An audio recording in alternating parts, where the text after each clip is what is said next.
Okay, welcome guys to Physics 390 class 24. This class will be on phase shifts and the Bourne approximation. And we're going to continue to study scattering, and phase shifts are another way to get a handle on the effects of scattering.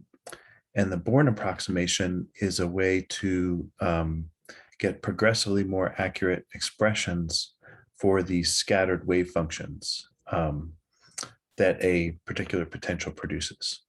So this material comes from chapter 10.3 to 10.4 of our textbook. Let's jump right in. So phase shifts.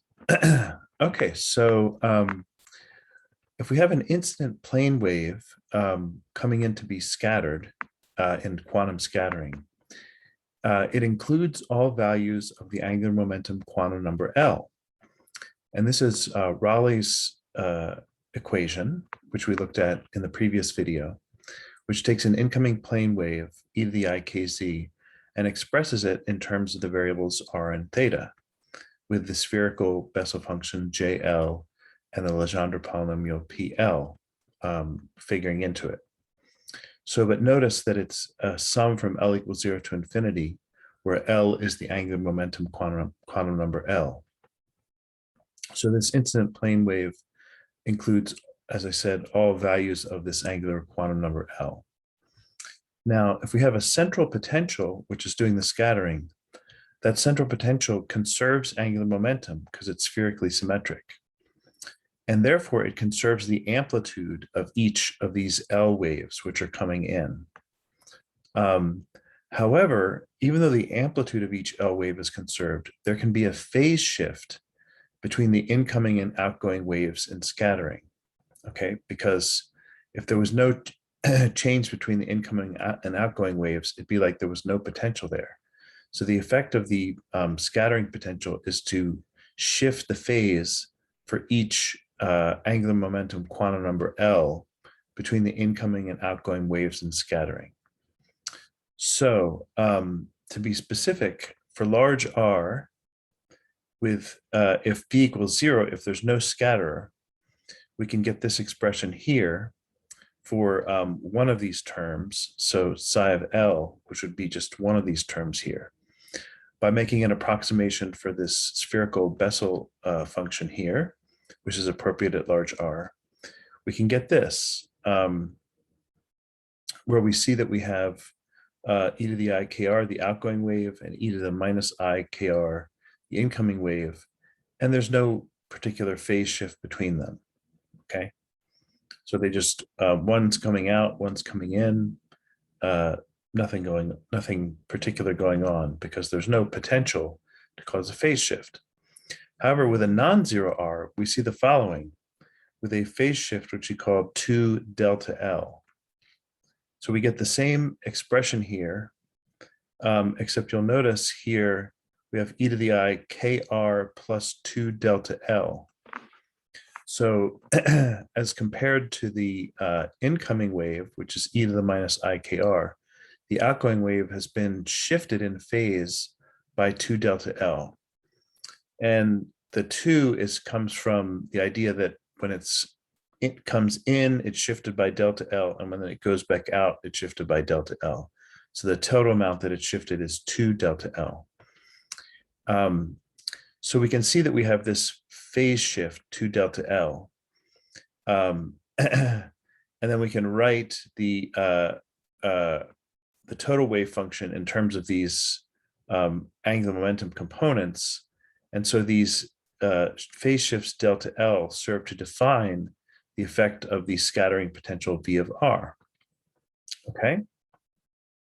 So, now, but wait a second. Before, well, in the previous video, we had partial wave amplitudes, A of L for each L. The partial wave amplitudes were basically a weighting of these, a weighting of the angular momentum quantum number L of the outgoing spherical waves, and these AL were the weightings of those outgoing spherical waves, as opposed to a phase shift between the incoming spherical and outgoing spherical wave. So anyway, are these partial wave amplitudes, which we defined before, are they somehow related to the phase shifts delta L? It seems like they should be, because they're both trying to get at the effect of the scattering potential V of R, which is, causing the outgoing wave function to be different than the incoming wave function. And in fact, they are. Yes, we can relate them. It turns out that, and see the text for this, it's about a page of algebra and an approximation.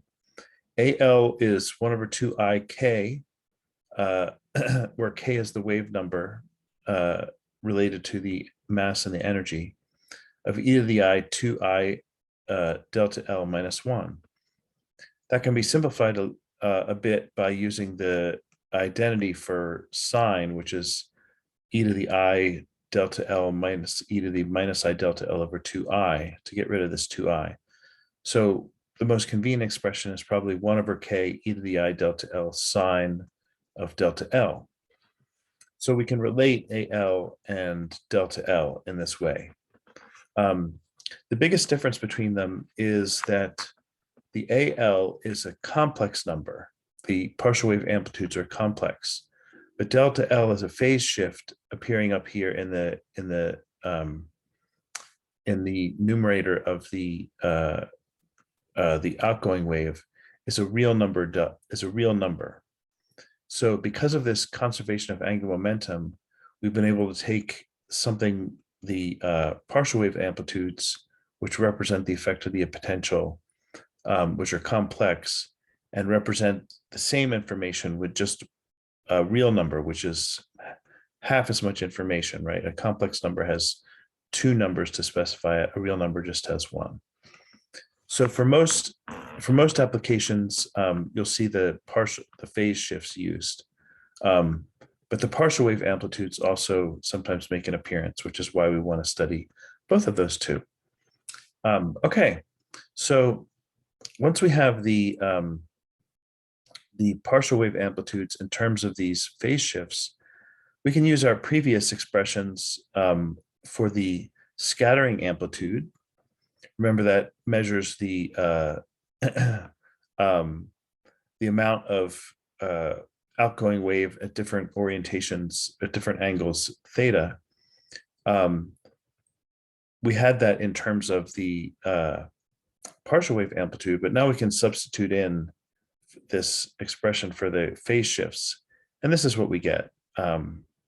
So 1/K, you can see it used to just be an AL here. We've just substituted in 1/K e to the I delta L sine of delta L. So this is our expression for the scattering amplitude, a very important quantity, which leads directly to the differential cross section by taking the amplitude squared, and then to the total cross section by taking the integral of a differential cross section. And in fact, we have an expression, a nice expression for the total cross section. We had it in terms of AL squared, but now we have it in terms of delta L. It just turns out to be 4 pi now over K squared because of this 1/K here. And we're squaring, we squared AL squared before, so we have K squared. Sum L equals 0 to infinity of 2L plus 1 sine squared of delta L in terms of the phase shifts.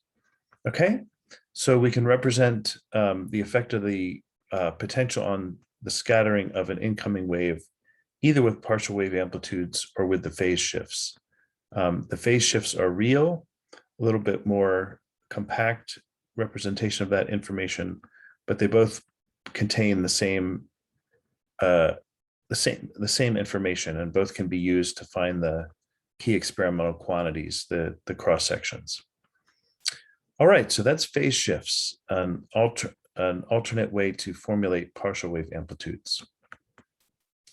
Now we're going to look at eventually build up to something called the Bourne approximation, which is another way to look at the to find the effect of scattering potential.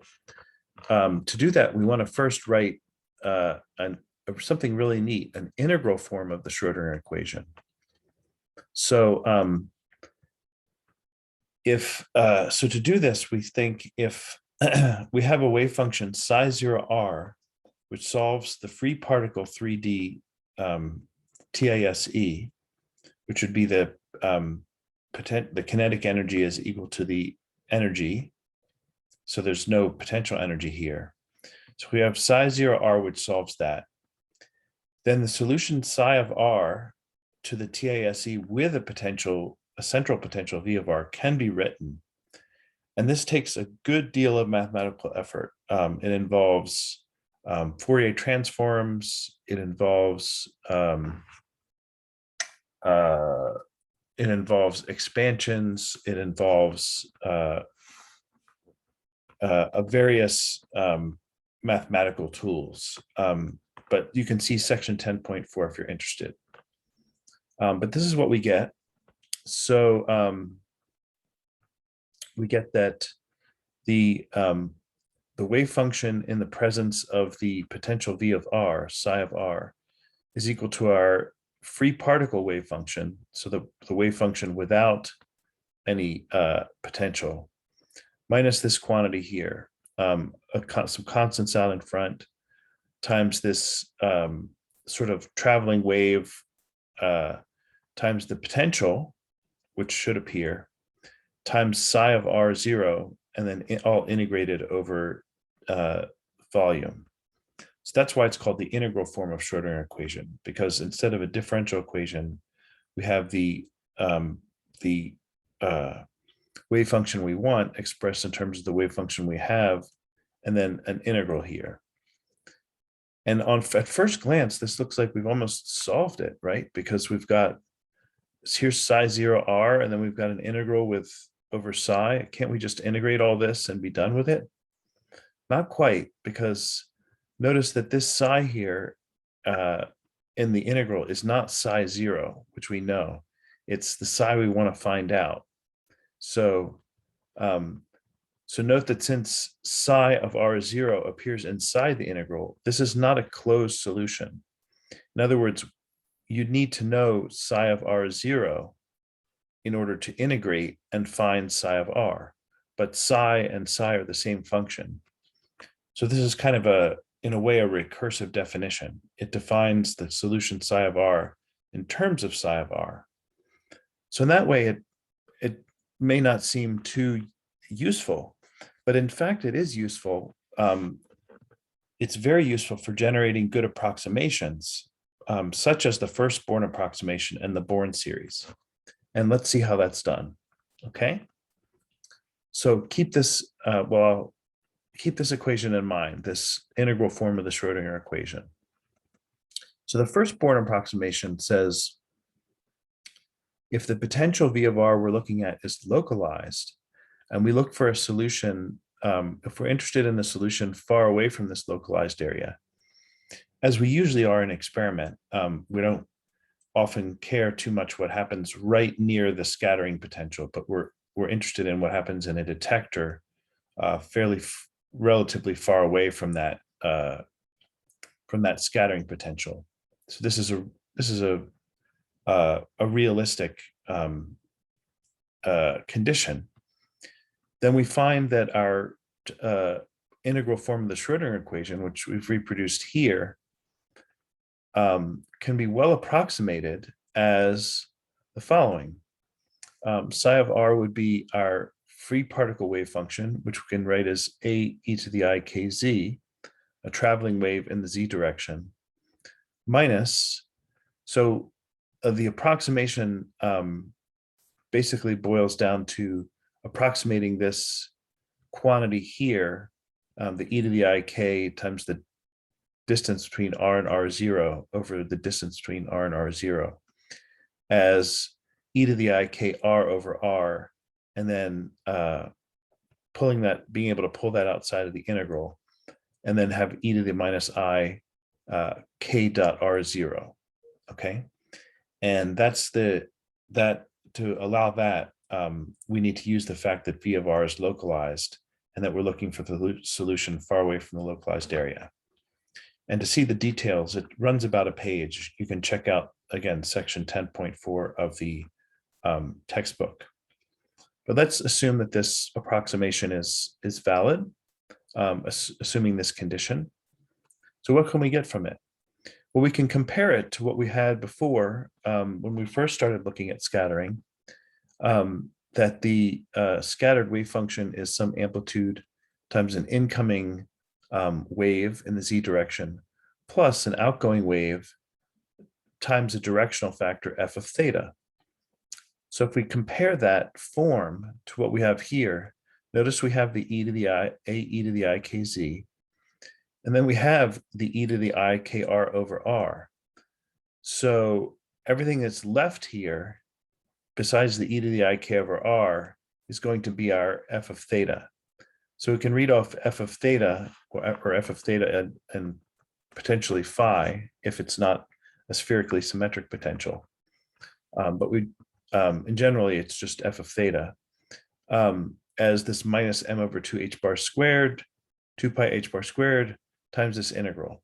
So it's just everything that is here that doesn't multiply the e to the I k r over r. All right, so there from this approximation, we've got a expression for f of theta and phi, okay? Except that we've again got this wave function psi, which we don't know yet here. So how can we get around that? Well, the first Bourne approximation, which is the title of this slide and this concept, is to take under the integral, to take this psi of r0, which is our scattered wave function, and just assume that under the integral, it can be approximated by psi 0 of r0. That is, assume the potential is fairly weak and it doesn't disturb the incoming wave function that much. Okay, so it's not a super strong potential. And that's often a decent approximation. Many potentials are not super strong. So we can at least get a ballpark by replacing this psi here with psi 0.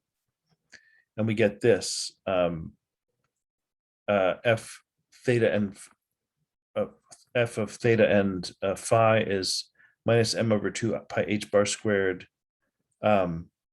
So the psi 0 of r0, which replaces psi of r0, is an e to the I k prime dot r0, where k prime is the direction of motion. So this would be this psi 0 of r0 would be a plane wave in the direction of motion, like e to the I kz. Approximating this, the psi of r0 would become psi 0 of r0, which would become e to the I k prime dot r0, which when combined with e to the minus I k dot r0 gives us this e to the I k prime minus k dot r0, v r0 d times the volume. Okay, now we have, we know everything here. We know v of r0 because that's our potential. We can integrate that potential and get an approximation for the scattering amplitude.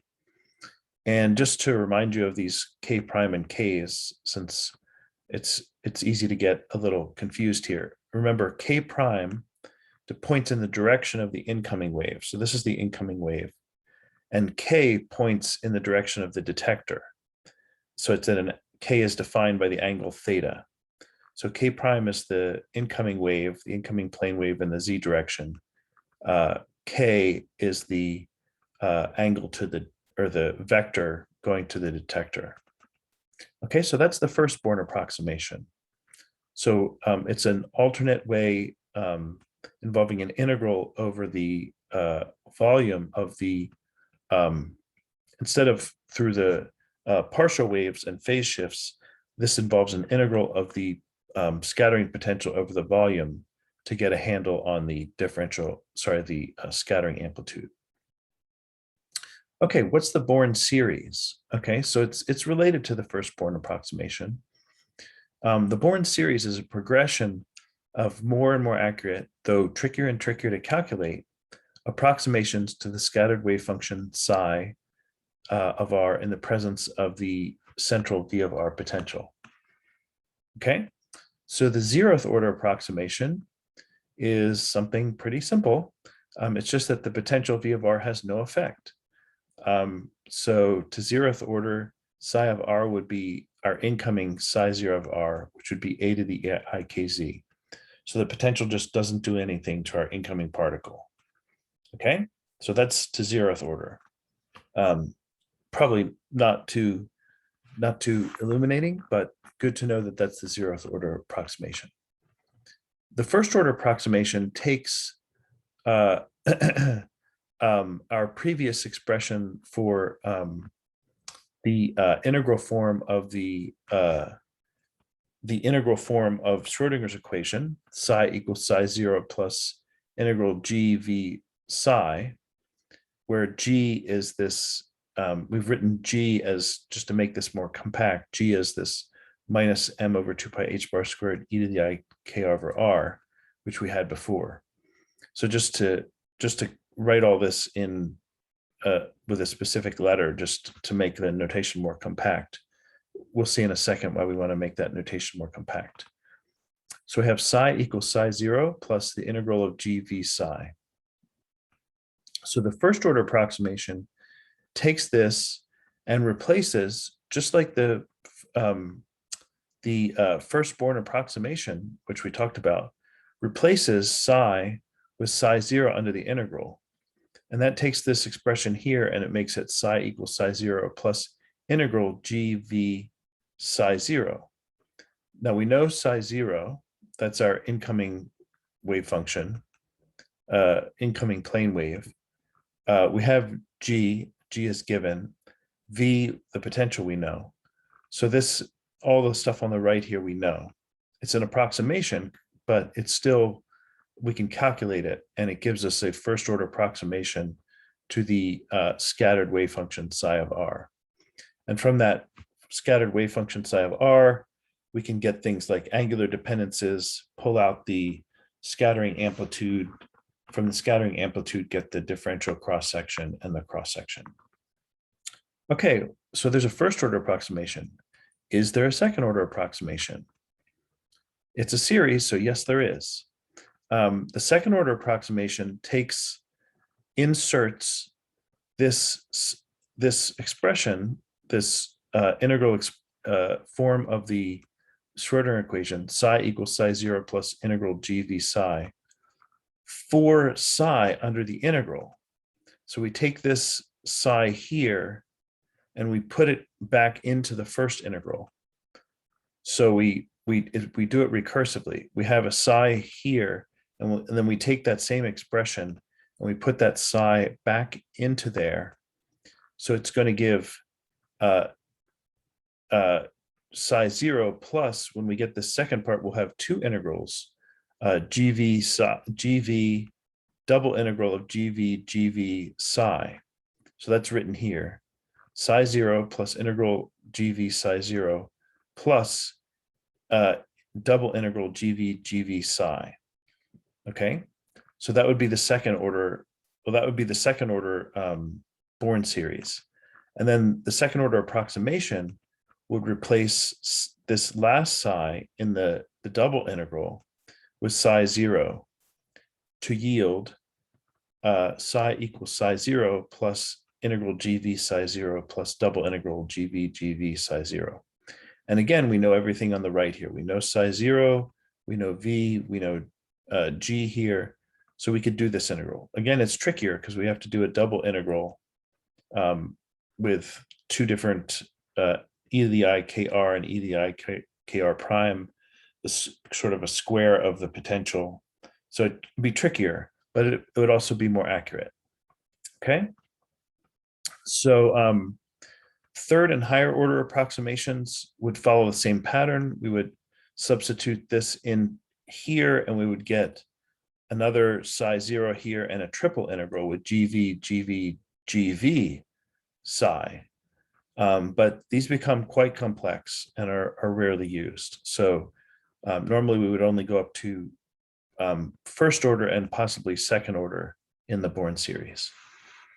Okay, so just to summarize real fairly briefly, we've looked at the phase shifts, which is another way to capture the effect of a scattering potential on the incoming waves and quantum scattering.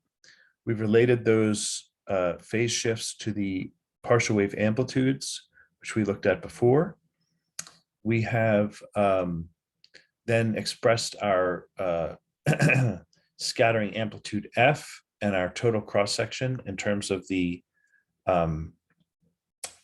phase shifts.